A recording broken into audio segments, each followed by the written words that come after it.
Hey everybody, Josh Sigurdson, World Alternative Media here, and we are joined by Tim Picciott, the Liberty Advisor, and today we're going to talk about the economic mayhem we are witnessing before our eyes. As a CNBC article says, Fed's Kashkari advocates 6-week economic lockdown to defeat the coronavirus. Absolutely insane. We're going to go into this and much more in this video today. But first, make sure to hit that like button, check those links below, and share this on social media to get around the shadow banning. Also, join our newsletter at www.iambanned.com. You can pledge, GoFundMe, Patreon, Subscribestar below in the links below, as we are completely viewer funded and completely demonetized on YouTube. And also join us on Flote.app, BitChute, LBRY, and Minds, as we are going to be off of YouTube by November 5th, 2020, only posting trailers to our full videos on YouTube after that point. So anyway, let's get into this article. As it says, Fed's Kashkari advocates 6-week economic lockdown to defeat the coronavirus. And the main points of this creepy goblin man, it says Minneapolis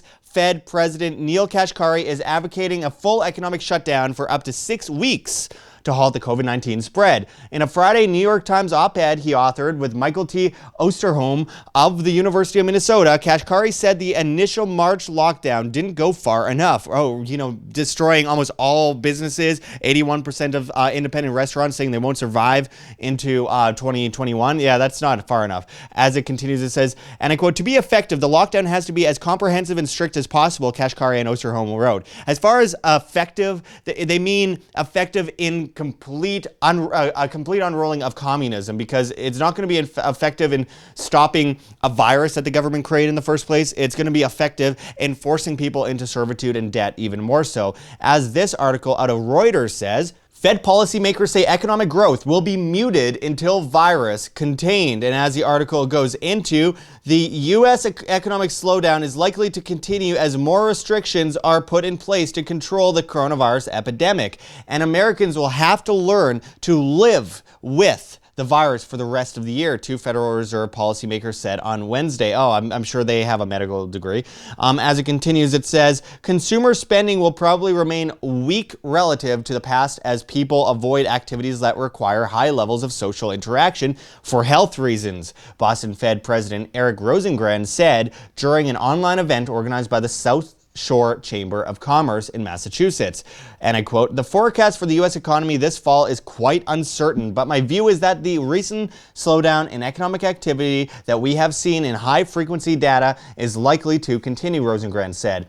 With a vaccine unlikely to be ready in the immediate future, consumers and businesses need a plan to manage the risk of the virus throughout the fall and winter, Rosengren said. No, they don't need a plan made by you guys or the government to keep them on their feet. They need literally the exact opposite of that. It's absolutely destructive what these people are doing. As it continues, it says, Dallas Fed President Robert Kaplan voiced similar concerns, saying in a webcast event with the Lubbock Chamber of Commerce in Texas that Americans need to learn to live with the virus using safety measures such as masks so the economy can remain open. This is just, I get really angry when I read this stuff. I have a really hard time reading this stuff because it's just so unbelievably absurd, and they know it's absurd, and they know what this is doing to the average person. They know that they're destroying people's lives. They know this, and they put a smirk on their face, and they tell you that it's raining when they're pissing on you. They're basically destroying the entire global economy as it was meant to happen in the first place, using this as a catalyst to get order out of chaos, and that's exactly what we're witnessing right now as we see other articles come up like this. As this one out of Reuters says, U.S. consumer prices push higher. High unemployment likely to keep lid on inflation. And we're going to go into another article after. But first, Tim, what do you think of what the Fed is saying right now as we look at possibly 28 million homeless, technically speaking, regardless of whether they actually end up on the street or not, 28 million homeless people in the United States, as 9 out of 100, almost 1 in 10 people, at the same time as we see all these small businesses completely wiped out and the rise of these major monopolies, at the same time as we see the restaurant business go under, which means the waitresses and the waiters get no money, which means they can't spend it into the economy. I mean, this is insane. They say this is a good thing. Well, I mean, we can go all the way back to, was it Benjamin Franklin or Thomas Jefferson said, if we ever allow a private central bank to issue the currency and credit of this nation, first by inflation, then by deflation, we'll be homeless on the continent our forefathers conquered. Well, now the Fed's going to come in. They're probably going to end up owning all the homes because they can just print the money, and then they're going to basically just eventually own the entire world. I know it's something that you and John Snyson have been talking about quite a bit. Going back to Neel Kashkari, I remember him, first time I remember hearing him was 2008, 2009, when there was, I believe, I forgot, one of the senators was grilling him, and he said something to the effect of, listen, I know you're working hard, just I don't know who you're hard working for. And so I think he was a former Goldman Sachs guy, Kashkari. I'm not 100% sure on that, but basically the guy was implying that he was, this, globalist banker weasel that was there to make sure that the bankers made out, and now he's, found himself to be the Minneapolis Fed president. Oh, the bankers are making out. Yeah, and then, if you know what I mean. And then he's probably going to be, the next the Fed chair. I know a lot of people have their money on him. But why is there all this push for the vaccine? I mean, first off, they're saying that the virus mutates and that the antibodies only really last in you for 5 weeks. I'm about 99% sure that I was probably one of the first people in America to have it back in like January 2nd when I was flying, and I never get sick. So you did this. So I was the typhoid Mary. And the first thing, and I did quarantine for probably 8 days, and the first thing I went to was a Sam Tripoli show, but I had him actually kind of stay away from me a little bit. So luckily I didn't take down one of my favorite podcasters. I tested positive in January myself, and I have the antibodies, but they say now that maybe you don't have antibodies to it, which is completely non-scientific, but they're saying that. So under the same breath, while they're saying we need a vaccine, they're saying that you can get antibodies to it, which means vaccines make no sense in this at all. They're just using it as another excuse to continue the economic lockdowns, to continue the totalitarian approach to keeping people at bay, to keeping people enslaved by their own means. Like literally people are begging for their enslavement right now. It's one of the saddest times in not American history, in world history, because everywhere in the world is the same.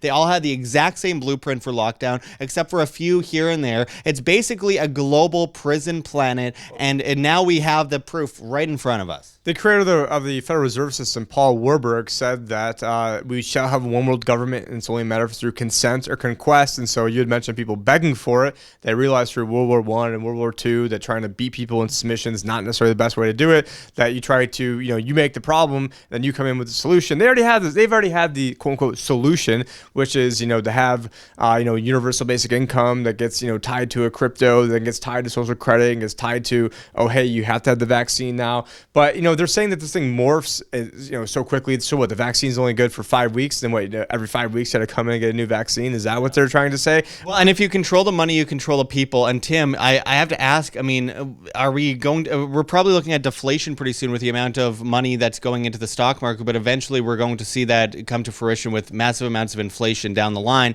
How safe do you think the dollar is going forward with all of this insanity coming out of the Fed? I mean, it really sort of depends what the time horizon is, but on a really long time horizon, let's say you've got a 20-year time horizon, you're a grandparent that wants to, make sure that your kids and grandkids' futures are taken care of. If you're keeping things in the dollar, I mean, your purchasing power is probably on a longer time horizon going to get, I gotta say probably because I am a financial advisor and I am underneath regulations, but I'm not a financial advisor, and I'll say it's going to be absolutely crushed, my friends. I would not be putting my money in a mattress. But anyway, go on. It's like wink if you think it's going to get I got something in my eye. So no, but no, it's just ridiculous. And then you see, this vaccine that Russia supposedly came out with a vaccine, but we can't use Russia's vaccine because the they, them, those in power aren't going to make any money from it. So and then meddling, obviously meddling. And then we can't use however you say it, hydroxychloroquine. And I'm not a medical doctor. I don't know if that's good or not, but it sounds like there's a concerted effort to suppress that because they're not going to make a bunch of money from that because it's so cheap. And so they want something where they can make a huge return. There's been many times where Bill Gates has even said, I think at Davos was talking about, a 20x type returns on this stuff. So you fund the research where they go and create this bioweapon, and you then have the vaccine that everyone's clamoring for. I mean, not everyone, obviously people watching this, and Josh and I and everyone that we've been hanging around. But, if there's anyone that should be dying from this, I mean, it should be us. How we were at Pork Fest around, 1,000 people, then just at Jackalope with probably, 500 to, 800 people who were there. Then we're at, Anarcho Vegas that was kind of canceled, but around dozens of people. And we were around, then the people we're with, coming in from Guadalajara and other people flying in. And like, we are literally the test case for, and this is being filmed from the hotspot of the world too, Maricopa County in Arizona. You couldn't be asking for it more than what we're doing. We're going to like a swimming pool on a regular basis. Yeah, and they actually recommend masks, by the way, at the swimming pool. No one is wearing them, but can you imagine swimming with a mask on? But also on top of that, I mean, at things like Jackalope and at things like PorkFest, we're like sharing drinks with each other and everything. And it's like, at the end of the day, immunity will be immunity. You obviously have to be responsible in any case. And if you are an old person that's really at risk of dying, or someone who's very unhealthy that's really at risk of dying, don't go hanging out around a bunch of people that are healthy, that don't have to worry about that kind of stuff. And also, number one is don't kill millions of people by shutting down the global economy. That kills way more people than the coronavirus ever will. By far, end stop. 100%. This shutdown is killing millions of people long term. People don't take into account long term. They never think long term. They think of now and yesterday. Well, guess what, my friends? Tomorrow is when everyone starts dying from another virus, and that is government and central banks. And that's what we're witnessing right now. And I want to go into this article, Tim, that says out of Yahoo Finance, it says gold and U.S. Treasuries can't both be trusted. There's a lot of news happening around gold and a lot of news happening around treasuries, and I wanted you to kind of explain what we're looking at here. So you saw the treasury yields went up a little bit yesterday on the 10-year. I think it went up to like 0.65. It's all based off memory. So what people are thinking is, and again, I'm not saying that this is right, I'm just diagnosing what people are thinking over here, is that, I can get paid more money by keeping it quote unquote safe in treasuries, and then by doing so, it means now that there's less of an appeal for gold. Whereas, for me, I'm like, okay, well, if the interest rates are higher, it means the government needs to spend more money to borrow, the already 100% over budget deficits that they're already running right now anyways. And so if you have to pay a higher interest rate, then in my mind, then that's, a quicker way to default and being the end game. Whereas all the idiot analysts are like, oh, well, the interest rates are higher, so now, gold should be worth less. Well, in my opinion, gold should be worth even more because it's less chance you're going to be able to pay it back, because there's already no chance they can pay it back outside of just inflating it away. But they are correct that, that they shouldn't both be trusted at the same time. But it's also weird that I mean, obviously, relatively speaking, treasuries are still, basically record low, 4,000-year low, across the world bond yields. But then you have the stock market also at all-time highs. So you'd think that those two should not really be diverged. I memean, you should have, they should be telling difference. So why should people be clamoring for safety while at the same time also being in the riskiest, being, in the stock market? I mean, it makes, historically speaking, that makes no sense. That usually doesn't happen.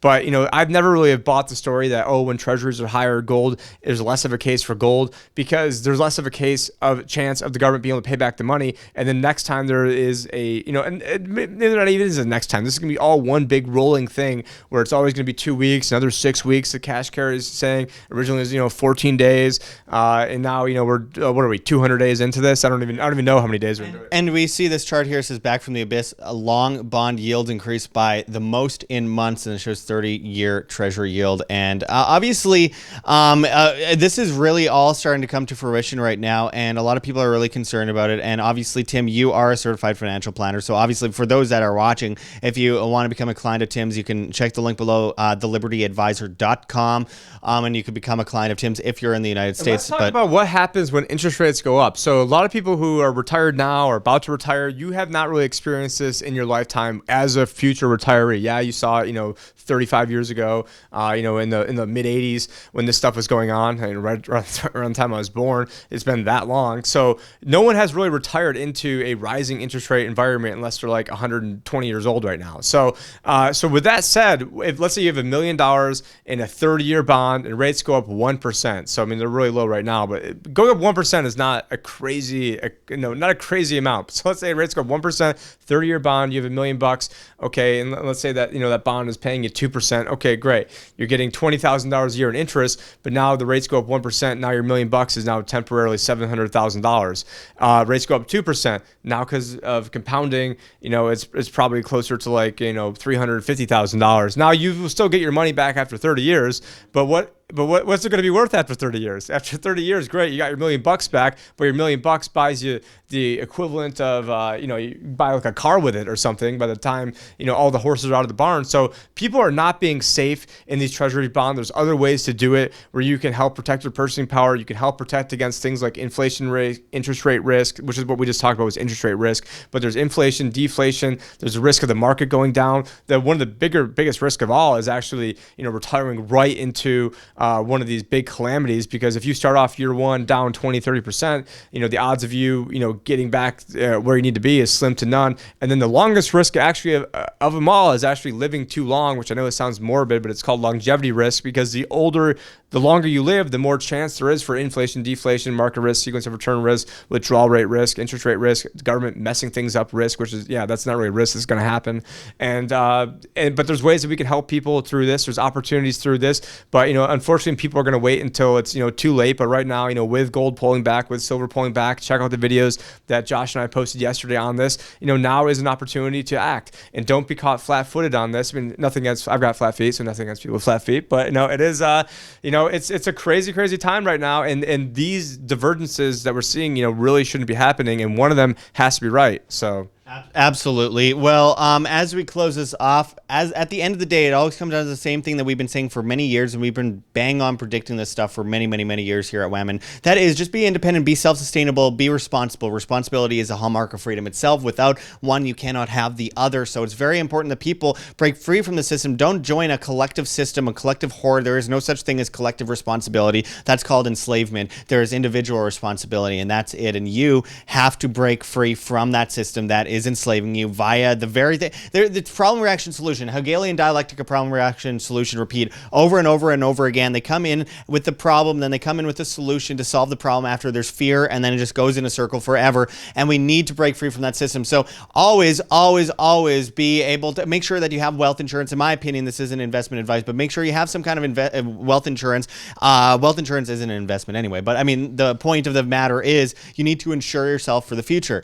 And obviously, I've always looked at gold, silver, cryptocurrency, the properly decentralized cryptocurrencies with sound fundamentals, and obviously blockchain infrastructure technology going into the future. There is no escaping that will be the case. Either it'll be used for evil or it will be used for good, and that depends on you and the market deciding that factor. Anyway, I really appreciate everyone watching today. Make sure to hit that like button, share on social media to get around the shadow banning. Join our newsletter at www.iambanned.com. All you have to do is put in your email. That's all you have to do. We really appreciate it. It helps us keep contact with you once YouTube inevitably takes us down. But nonetheless, we are leaving YouTube either way by November 5th, 2020. Remember the 5th of November, and moving completely over to BitChute, Flote, of course. My favorite is flote.app, flote.app, as well as LBRY and Mines.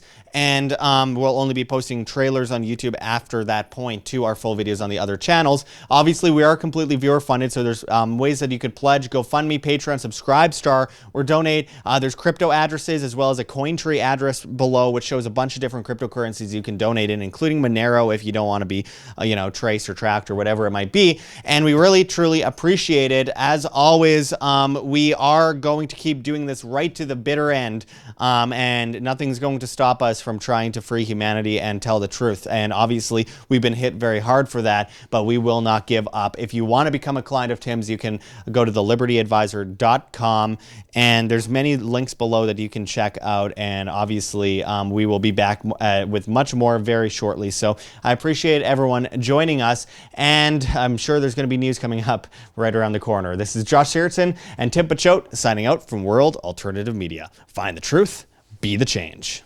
My friends, it is go time. We are completely demonetized on YouTube, and we depend on the viewer to stay alive and spread the message of freedom and truth. So check those links below. GoFundMe, Patreon, Subscribestar, anything you guys could do to help keep independent media alive helps enormously in helping spread this message to the masses. So make sure to check those links. Donate to our Bitcoin address on the screen or below. We really appreciate anything you could do to keep us alive. You could check those links below for Cointree as well, where you can find other cryptocurrencies charities that you can donate and keep WAM alive. Find us on flote.app, flote.app, as well as BitChute and LBRY and Minds. We're on all the other platforms. We are leaving YouTube soon, so make sure to find us at those sites, because it's the only way we can keep talking to you, the masses, the great people that actually care about the future of free humanity. Also, join our new newsletter at www.iamband.com. Anything helps at this point, guys. We need to support free information online.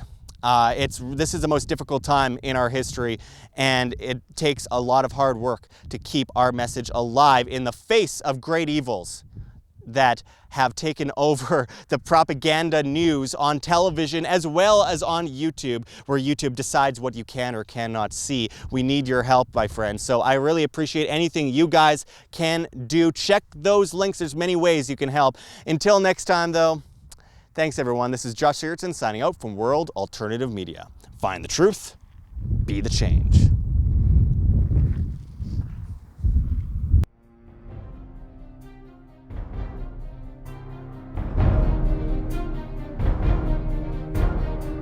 I'm sure you have already changed people's minds in your young age because you're involved, and I like that.